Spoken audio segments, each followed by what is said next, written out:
The art of clear thinking continues. We found that two meetings before each flight worked best for developing the student's understanding. The first, called the pre-brief, consisted of an informal walkthrough of all the concepts that the training mission would be focusing on. The goal was to fill in any gaps in the students' understanding so that they had the necessary tools for the flight. The key to the pre brief was the instructors asking the students open ended questions about how they would solve difficult scenarios.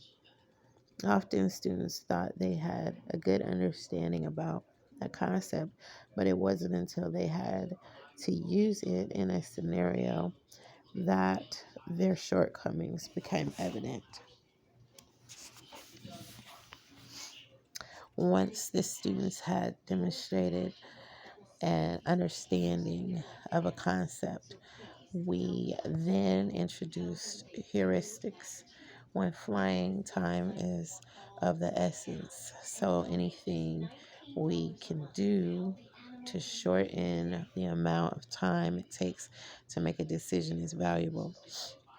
Heuristics are rule of thumb strategies designed to shorten the time it takes for people to solve complex problems.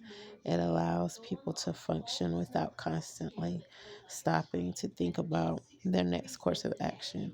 Heuristics are prioritization taken to the extreme, where given a specific set of conditions, you only have to cross check a few things to solve highly complex problems. Though the concept may sound abstract, everyone uses them in their lives. Take, for instance, a baseball player catching a ball. The math associated with calculating trajectories is complex, requiring differential equations to describe the forces acting on the ball. One solution would be for the player to solve those calculations and then run to the point where the calculations predicted the ball would be. That might be the most precise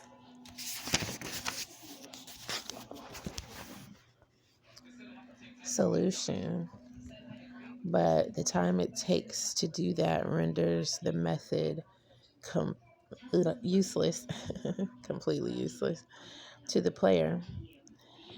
Instead, the player can look at the ball and freeze the angle while running toward it. By just doing those two things, the player will intercept the ball. Now, the heuristic doesn't ensure the player takes the optimum path, nor does it allow them, for instance, to run with their back to the ball for one hit over their head. However, it provides a shortcut that the player can use for a specific set of conditions. It was this concept that was used during what became known as the miracle on the Hudson and airliner taking off from LaGuardia Airport lost both its engines, and the pilots had to decide whether could glide back to the airport or needed to find an alternate landing site. The co-pilot, Jeffrey Skiles, spotted the airport and noticed how it was moving across the widescreen. Here's what he said after the accident.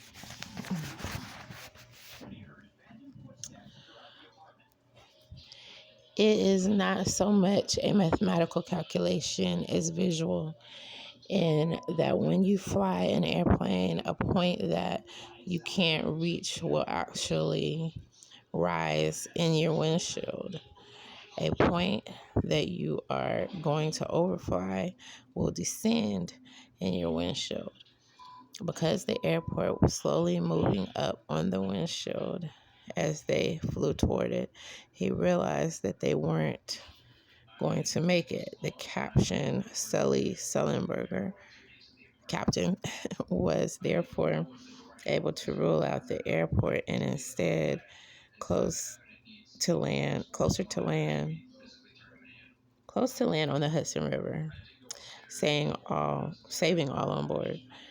That concept, how an object tracks along the windscreen, is a heuristic that fighter pilots use all the time, called live on line of sight.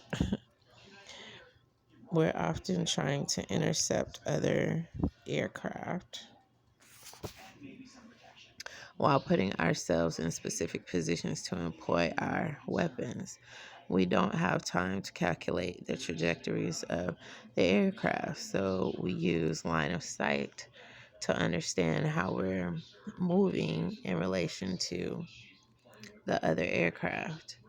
We even have a simplified version for new students. For example, when the enemy turns, we'll have the students wait until the enemy's aircraft is lined up above their stick or throttle before following them.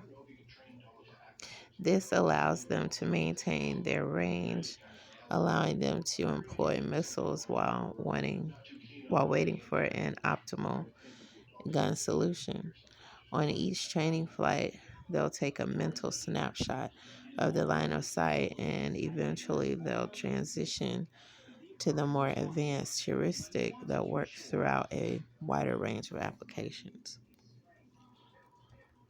The downside of heuristics, however, is that they can only work under certain conditions because they're relying solely on a few key factors to make a decision.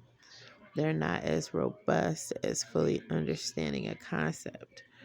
This often leads people to downplay their relevance.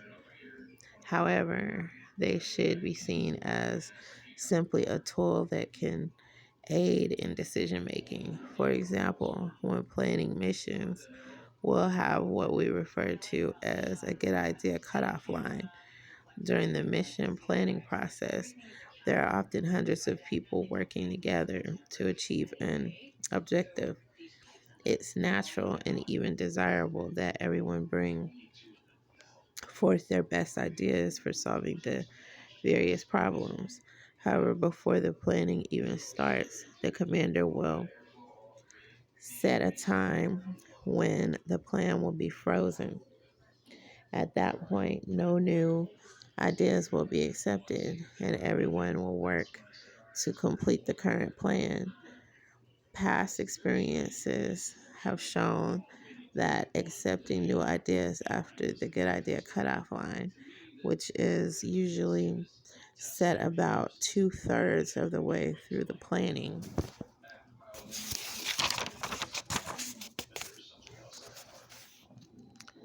process, often leads to delays and confusion and ultimately results in a lower mission success rate.